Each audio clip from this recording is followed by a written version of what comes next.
1. Search for a TV you want to use. 2. In Sims 4 Studio. Create 3D mesh. Object. Look for TV. Pick one. Export it. 3. In your 3D program, open your export. Now import the import or create your own TV. Change the size of your model if you need to. Delete any parts you don't need. Add edge loops if you need to. Make the screen fit. To do that in Blender, check out my other videos. Find that in the description. 4. UV your model if you need to. Grab its texture and make the size 512 by 1024. Save it. 5. Back in Blender, import. Select the original screen.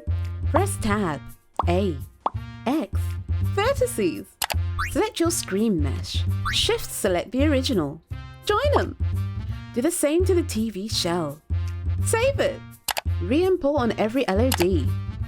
Add texture. Now on mesh_0, delete vertices. Select mesh 1 and 2, then 0. Join them.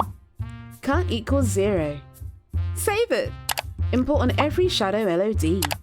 Customize it. Now, test it.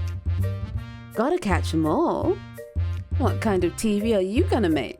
For more Pixie tips, don't forget to subscribe.